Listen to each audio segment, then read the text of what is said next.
네, 이한두색 TV입니다. 이제 봄은 확실히 지나간 것 같고 여름 기운이 아주 빨리 다가오는 것 같습니다. 뭐 최근에 뭐 낮 온도가 30도를 넘었었으니까요. 자, 오늘은 아니 그냥 2차 경매인 줄 알았는데 무려 20년 넘게 경매로만 집주인이 바뀐 경매 물건을 살펴보려고 합니다. 뭐 최근 늘어나는 뭐 2차 경매 물건들에 대해서 뭐 주의해야 될 점도 한번 같이 살펴볼게요. 뭐 사건 번호 201 타경 9821번이고 대구 북구 동천동, 그러니까 쉽게 얘기해서 칠곡에 위치한 칠곡 2차 영남타운, 자 101동 1613호 물건 꼭대기 2층 물건입니다.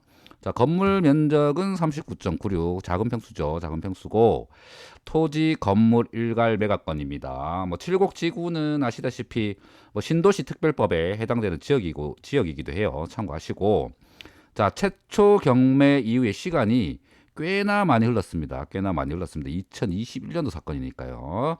그리고 1회 유찰 이후에 매각이 됐다가 미납 내용이 확인이 되고요.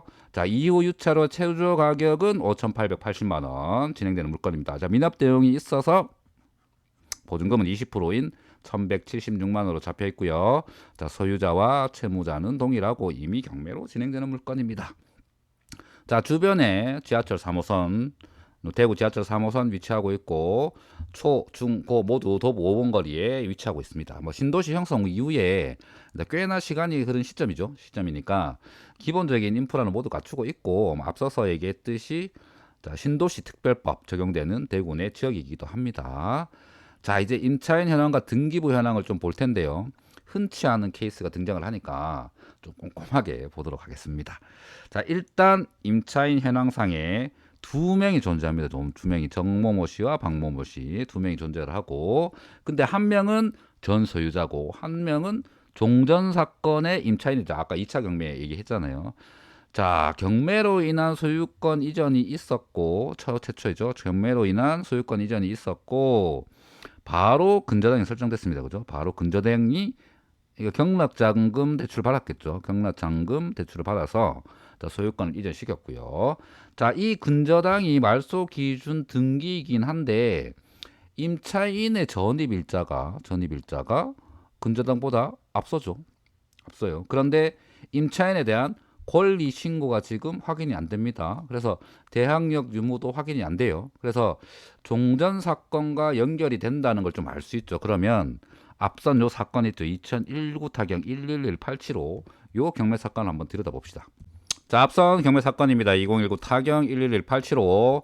자, 울산에 있는 박모모 씨가 9,825만 원으로 낙찰받은 내용이고요.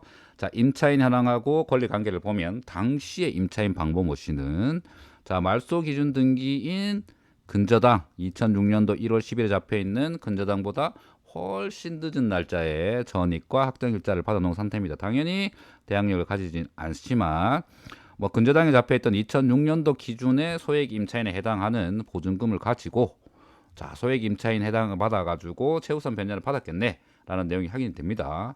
근데 보면 좀 이상한데 라는 내용이 좀 확인이 되죠. 보통의 경우 같으면 자, 2019년 9월 달에 전입을 했다 그러면 이 앞에 있는 등기부 현황이 다 확인이 되겠죠. 게다가 강제 경매가 10월 10일 날 개시가 되는데 그 바로 직전에 전입을 했다라는 내용이 확인됩니다. 좀 이상한데. 그리고 재밌는 건 이 사건 이전에도 이 물건은 뭘로 소유권 이전된 케이스다고요? 또 이것도 경매로 넘어온 케이스예요. 경매로 2000년도에. 그러면 이 사건도 한번 봅시다. 자, 2001년도에 3,256만 원으로 경매 낙찰 받았던 물건이 경매를 또 한 번 거치고 이번에 또 경매로 나오는 거예요. 그러니까 20년 넘게 계속 경매로만 집주인이 바뀌고 있는 희한한 물건이다. 게다가 아까도 내가 좀 이상하다 싶었는데 등기부 등본을 보면 더 이상합니다. 더 이상합니다. 일단 소유권 관련된 등기부 현황을 보면 자, 2001년도에 경매로 낙찰 받았던 정모모 씨의 주소가 지금도 지금 물건지 주소랑 동일하게 돼 있고요. 자, 다시금 경매로 낙찰 받았던 당시의 박모모 씨, 아까 울산 사람이 낙찰 받았었잖아요.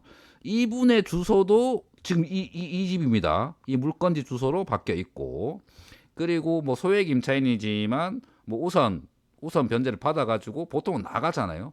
그분도 여기 주소지를 주고 있는 희한한 상황이 벌어지고 있는 거죠. 그래서 정리를 한번 일단 해봅시다. 자, 시점별로 보면 이렇게 정리됩니다. 시점별로. 자, 2001년도에 최모모 씨가 3,256만 원 뭘로? 경매로 해서 낙찰을 받아요. 그리고 한 5년이 지나가지고 근저당을 잡아뒀고요.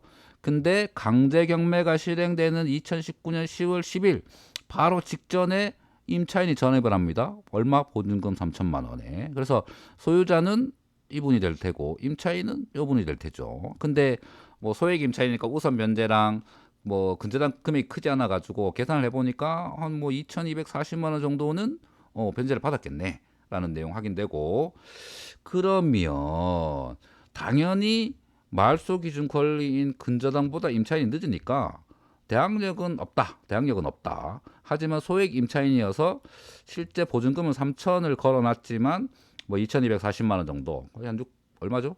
3천에서 2,200 빼면 한 800만 원, 800만 원 정도 손해를 봤지만 대부분의 돈은 회수를 했다라는 내용이 확인이 되고, 그러니까 대항력이 없는 임차인이니까 당연히 권리상의 문제는 없고, 그래서 소유자 박 씨로 강제 경매로 옮겨가는 과정은 전혀 문제가 없었다라는 내용이 확인이 되는 거죠. 그러니까 지금 박 XX 씨 같은 경우에는 뭐 대항력이 없는 임차인이니까 권리상의 문제가 없지만, 근데 만약에 이 임차인이 대항력 있는 선순위였다, 근저당보다 앞선 선순위였다, 그렇게 되면 당연히 이 미배당 금액은 인수를 했겠죠. 소유자 박 씨가 인수를 했을 테고. 자, 그런데 요번에 다시 경매로 진행되잖아요. 요번에. 근데 만약 이 임차인이 선순위였다 가정을 계속 하는 거예요. 자, 미배당 금액을 낙찰자가 인수해야 되는데 이때 인수를 안 했다. 인수를 안 하고 이 근저당 때문에 다시금 경매로 넘어온 거죠. 그렇게 되면 이 박 XX씨는 어떻게 되냐? 박 XX씨는 자, 일단 두 번째 해당하는 2차 경매에서 배당에서는 제외됩니다. 배당에서는 제외되고, 근데 뭐 대항력은 유지가 되겠죠. 대항력 유지가 되는 거고, 단 뭐 지분의 경우 있죠. 지분. 뭐 앞선 사건이랑 뒤에 이뤄지는 경매가 뭐 지분권자가 다를 경우, 뭐 A하고 B가 각각 50%씩 갖고 있던 물건에서 앞에 경매는 A씨 지분, 뭐 뒤에 경매는 B씨 지분이다. 임차인은 난 그대로 있는데 뭐 남편 부인이 5대5로 갖고 있는데 남편 것 때문에 1차 경매를 했는데 뭐 낙찰 받은 사람이 돈을 안 냈어. 근데 그 다음에 B 씨가 갖고 있는 50% 지분 때문에 다시 또 경매로 넘어가는 이런 케이스가 되겠죠. 이때 지분권 같은 경우나 아니면 뭐 토지 따로 건물 따로 이렇게 별도의 경매의 경우, 그러니까 소유자가 다를 경우에는 일단 배당도 들어간다라고 이해하시면 되고, 근데 지금 진행되고 있는 이 사건의 경우에는 뭐 앞선 임차인이 뭐 대항력이 없는 임차인이다 일단. 그리고 전입세대 열람을 확인을 해 보니까 뭐 웃긴 상황이 벌어지고는 있는데, 소유자는 박 씨로 바뀌었는데 세대주가 최모모 씨, 앞선 소유자가 세대주로 확인이 되고, 뭐 임차인 박모 씨는 동거인으로 확인이 되고, 소유자 박 씨는 이 근저당을 해결을 못 해가지고 다시 경매로 넘어가고, 슬슬 느낌이 이상합니다. 이 사람들 가족 관계인가 도대체 무슨 관계지? 자, 또 똘똘이 봐야 되죠. 자, 그러면 이제 뭐가 중요해집니까? 여기로 넘어올 때는 문제될 거 하나도 없었어요. 여기로 넘어올 때 문제될 거 하나도 없었고, 이 소유자가 다시 임의 경매로 넘어온 케이스는 이 근저당 때문에 다시금 이제 경매로 넘어온 케이스가 되죠. 자, 이때는 소유자인 박 씨, 뭐 동거인으로 확인되는 박 XX씨 이전 임차인, 그리고 이전 소유자였던 최 땡땡씨, 이 권리관계 확인이 엄청나게 필요해집니다. 뭐 솔직히 권리관계가 뭐 없으면, 확인할 게 없으면 솔직히 배당은 신경 안 써도 되죠. 뭐 알아서 채권자들 배당 받아가니까. 근데 안아야 될 뭔가가 있다, 그러면 상황이 달라지잖아요. 그러니까 거기에 어떤 게 있을지 확인해 봐야 돼요. 일단 이 사람들이 가족관계인가, 여기에 많은 게 포함되어 있죠. 좀 부부냐, 아니면 이혼을 했는데 그게 근저당 이전이냐 아니냐 등등부터 해가지고, 뭐 변경된 소유자하고 현재 거주 중인 이 사람들하고 임대차 계약이 있었냐 없었냐, 아니면 무상거주인 거냐, 왜 박 씨가 경매 소유권 이전 당시에 요때 이 근저당 자체가 딱 봐도 경락 잔금 대출이었잖아요. 경락 잔금 대출인 거 확인이 되잖아요. 이때 이게 뭐가 확인이 됐으니까 정상적으로 뭔가가 확인이 됐으니까 이 근저당도 설정이 됐을 텐데 라는 부분, 또 실제 금융거래를 통한 임대차 관계가 있었는가? 라는 확인도 중요해지고요. 뭐 이런 확인들이 많이 필요하죠. 다음으로 중요해지는 게 뭐냐면, 자, 임대차 계약을 했어. 임대차 계약을 했는데 이 계약을 언제 했냐? 언제 했냐? 이게 정말 중요해진다는 내용이 되는 거거든요. 그래서 이 언제냐에 따라서 지금 진행되는 이미 경매 사건, 지금 경매 사건에 있어서 임차인이 가장 선순위로 대항력을 가질 수도 있단 말이죠. 이게 뭔 말이냐면 이런 거예요. 만약에 이전 사건에서 변경된 소유자 박 씨가 자, 기존 대항력을 갖고 있지 않던 박 XX 씨, 배당받았던 박 XX씨랑 다시 임대차 계약을 맺을 수 있잖아요. 근데 언제? 자, 대금 납부 전에 제가 낙찰을 받았으니까 이제 박 XX씨한테 우리 계약을 다시 맺자. 자, 이때는 박 씨가 대금 납부를 하자마자 박 XX씨는 뭘 가지게 되냐면 대항력을 바로 가지게 됩니다. 자, 실제 소유권 이전이나 근저당 설정보다 앞서서 대항력을 바로 가지게 돼요. 자, 이때까지만 해도 대항력이 없던 임차인 박 XX씨가 이제 곧 변경될 최고가 낙찰자 박 씨하고 계약을 먼저 맺어버려. 대금 납부 전에. 그러면 대금 납부 하자마자 이 박 XX씨는 뭘 가진다고요? 대항력을 먼저 가져버려요. 대항력을. 뭐 잔금부터 내잖아. 잔금부터. 그러니까 이 잔금 납부 확인서 등의 서류를 챙겨가지고 말소 등기랑 소유권 이전 등기를 하니까 이 잔금을 납부하자마자 뭐가 생긴다? 대항력이 생긴다. 그러니까 뭐 지금처럼 뭐 전세 사기가 극성이고 뭐 경매로 넘어갔어. 비록 내가 대항력이 없는 임차인이었지만 다행히 지금 케이스처럼 소액 임차인이라서 최소한 반은 건졌어. 그래서 낙찰받은 사람이 뭐 잔금 납부 전에 전화가 와가지고 새로 계약하자 할 수가 있을 텐데, 이때 어떡하라고요? 맞아요. 절대 전출을 빼면 안 돼. 그대로 있는 상태에서 잔금 납부 전에 계약을 맺어버리면 이 사람이 잔금을 납부하자마자 나는 가장 우선한 권리를 가지게 되는 거예요. 근데 이때도 주의할 게 있죠. 당연히 있죠. 낙찰받은 이 사람이 잔금 납부 안 할 수도 있잖아. 그렇죠. 그러니까 이때는 이건 임대차 계약 취소 조건에 꼭 명시를 해둬야 되는 부분이 되는 거죠. 자, 왜 그러냐? 이 내용입니다. 대항력이 없는 종전 임차인하고 낙찰자가 잔금 납부 전에 임대차 계약을 할 경우에 대항력은 어떻게 되느냐? 이런 경우가 왕왕 많거든요. 자, 경매 절차에서 대항력이 없는 종전 임차인 살고 있어요. 이 사람 살고 있고, 자, 낙찰자가 찾아온 거야. 잔금 납부 전에 우리 계약을 새로 합시다. 뭐 이런 경우가 꽤나 있었죠. 그리고 나서 매각 대금을 납부했어. 그러면 종전의 임차인은, 중요한 부분이죠. 종전의 임차인은 주민등록은 낙찰인의 소유권 취득 이전부터 낙찰인과 종전 임차인 사이에 임대차 관계를 공시하는 기능을 수행하고 있다. 이미 공시하는 기능을 수행하고 있으니까 종전 임차인은 당해 부동산에 관해서 낙찰인이 뭘 하자마자 낙찰 대금을 납부하면 소유권이 취득이 되는 거니까 낙찰 대금을 납부해서 소유권을 취득하자마자 즉시 right now 임차권의 대항력을 취득한다라는 대법원의 판례를 얘기하는 겁니다. 판례를. 근데 자, 이때 뭐 하라고 아까도 얘기했지만 절대 전출 빼지 마라. 전출 빼지 않고 있는 상태 그대로에서 내가 그 낙찰받은 사람과 계약을 맺으면 이 사람이 잔금 납부를 하자마자 나는 뭘 가진다고? 최우선적인 우선 변제권을 가지게 된다라는 부분입니다. 자, 임차인은 잔금 납부 즉시에 대항력이 발생하니까 이때 뭐 낙찰받은 사람이 뭐 경락잔금 대출 받아가지고 뭐 소유권 이전 등기 다음에 뭐 근저당 또 잡을 수 있잖아요. 근데 지금처럼 근저당을 뭐 해소를 못 해가지고 다시 경매로 나오더라도 최우선 변제권을 가진다. 마찬가지로 이거는 상가 임차인도 마찬가지라는 부분도 팁으로 한번 알려드립니다. 자, 근데 조금 이제 다른 케이스입니다. 근데 만약에 소유가 박 씨가 새로운 임차인하고 뭐 임대차 계약을 맺을 수도 있지 않겠습니까? 그죠? 이때는 상황이 조금 다르죠. 이미 뭐 기존의 임차인 박 XX 씨는 뭐 소액 임차인이고 뭐 이래가지고 받아서 나가고 새로운 임차인하고 계약 관계를 맺는데 언제 맺느냐? 아까하고 똑같은 시기에 그러니까 대금 납부 이전에 임대차 계약을 맺은 거야. 새로운 임차인이랑. 요때는 어떻게 되냐?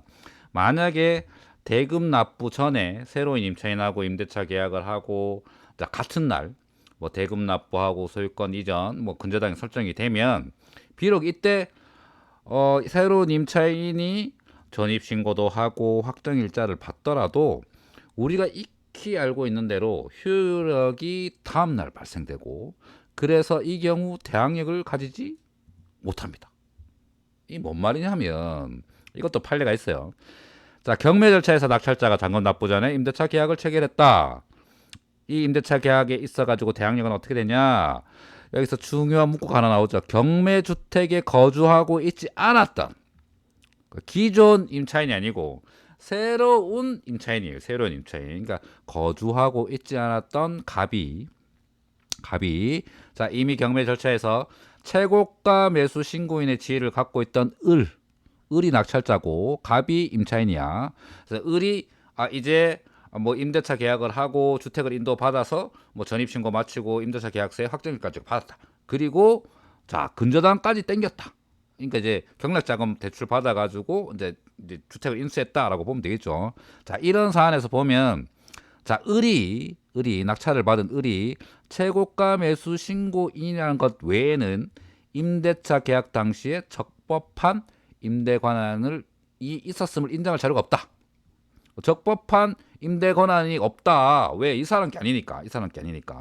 그래서 갑이 아직 매각 대금을 납부하지도 않은 을한테 주택을 인도받아가지고 전입신고하고 확정일자를 갖췄다는 것만으로 주택임대차보호법상 우선 변제권을 취득하였다고 본 원심 판결, 법리 오해 등의 위법이 있다. 뭐 법은 뭐 이렇게 어려운데 쉽게 얘기를 하면 임대차 계약에 대한 권한을 가지고 있지 않았던 이 사람이 언제 권한을 가지냐면 아까도 얘기했잖아. 소유권이 언제 확보가 되냐고 잔금 납부 시점에 그 권한이 생기니까 뭐 추후에 이 법리가 말하는 게 추후에 낙찰받은 이 사람이 뭐 소유권을 취득을 해도 임차인인 갑이 뭐 대항력과 우선 변제권이 없냐 이 말은 아닌 거예요. 그러니까 언제 생기냐면 방금 얘기했듯이 낙찰받은 이 사람이 잔금을 납부하는 그 시점에 이제 소유권이 생기는 거니까 비록 이 앞에 임대차 계약을 했더라도 막상 소유에 대한 권한이 생긴 이 시점에 계약을 한 걸로 보는 거지. 그러면 같은 날 계약도 하고 뭐 잔금도 납부하고 소유권 이전도 하고 다 하면 계약한 이 권리는 어떻게 됩니까? 그 다음 날 인정이 되니까 우리가 익히 봐왔던 상황과 똑같아지는 거죠. 근저당이 앞서게 되니까. 그래서 나는 뭘 가지지 못한다고요? 대항력을 가지지 못하는 상황이 발생을 한다라고 이해를 하시면 될 것 같습니다. 그래서 낙찰자가 잔금을 납부함을 통해서 소유권을 취득을 한다. 요 시기에 적법한 이제 임대 권한을 갖게 되니까 임차인은 잔금 납부 시기, 그러니까 낙찰받은 사람이 돈 내는 요 시기에 그제서야 이제 대항력을 갖고 있는 임차인이 해당이 되는 거예요. 그러니까 요날 계약한 거랑 똑같은 상황이 돼버리는 거지. 앞서서 분명히 계약을 했는데도 불구하고 이 사람이 잔금 낸 시점에 계약한 거랑 똑같은 효과가 발생을 해서 이 같은 날 계약도 하고 잔금도 내고 뭐 전입신고 확정신고 다 받아도 이 근저당보다 늦어져가지고 대항력을 가지지 못한다라고 이렇게 이해하시면 될 것 같습니다. 자, 다시 돌아와서 살펴보면 지금 권리관계가 확인이 안 되는 상황입니다. 이 경매 물건 같은 경우에는 특히나 이 소유자와 동거인 그리고 세대주의 이 관계가 어떤지 짐작은 갑니다. 뭐 가족이나 지인 뭐 이렇게 이해는 가지만 그런데 이들 사이에 임대차 관련된 어떤 내용들이 있는지 알 수가 없어요. 그 금액도 알 수가 없고요. 그 뭐 거래들이 정당했는지 안 했는지도 알 수가 없고요. 자, 진짜 만약에 그런 내용들을 다 확인하고 문제가 없다. 즉 뭐 가족들 간의 임대차 계약이 무효다. 그러면 전혀 문제될 게 없지만 지금 그게 확인이 안 되는 거죠. 자, 그게 확인이 안 되는 상황에서 내가 안아야 할 어떤 문제가 남아있지 모르는 상황들이 펼쳐질 수가 있으니까, 자, 이런 케이스는 각별히 주의를 해야 되죠. 각별히. 자, 근데 반면에 이들을 보면, 이 사람들을 보면 뭐 소유자나 거주자들 모습은 지금까지 경매라는 시스템을 정말 잘 이용하고 있는 케이스라는 생각이 안 듭니까? 반대로. 자, 지금 이렇게 경매로 참여하려는 사람들은 뭐가 확인이 안 되니까 안절부절이고 이게 맞나 틀리냐 물음표가 가득한데, 지금 저 관계들을 이용하고 이런 시스템들을 이용해서 있는 꼴을 보면 시간을 계속 벌어가면서 뭔가 뭐 자기 삶을 최소한으로 이렇게 유지하고 있는 좀 현명한 모습들도 보이고 있다는 생각도 들거든요, 한편으로는. 그래서 이런 식으로 뭐 부채는 소멸시키고 뭐 이런 권리 관계를 이용해서 뭐 거주도 연장시키면서 뭔가 챙길 수도 있는 방법을 뭐 취하기도 한다라는 느낌을 지울 수가 없는 것도 사실이죠. 다만 저희가 뭐 이걸 분석해서 뭐 접근해서 경매에 참여하는 입장에서는 확인되지 않는 거, 확인할 수 없는 부분에 대해서는 용감하게 들어갈 필요는 없을 것 같습니다. 또 그럴 만한 뭐 물건도 아닌 것 같고요. 그래서 뭐 이래 보면 뭐든 많이 알아야 되죠. 뭐든 많이 알아야 되고, 뭐 오늘 뭐 2차 경매에 관해서 이야기해 봤는데 이런 물건들이 이제 점점점 많이 나오지 않겠습니까? 그죠? 낙찰 받은 사람이, 앞서서 경매에서 낙찰 받은 사람이 이걸 해결을 못 해가지고 다시 경매로 나오는 케이스들이 뭐 지금 상황에서는 충분히 더 많이 나올 거라고 봅니다. 그래서 이런 케이스들은 요런 문제들, 시점들, 뭐 계약 관계 요런 까지 따져가지고 잘 분석하셔서 손해 보는 일이 없으시길 바라겠습니다.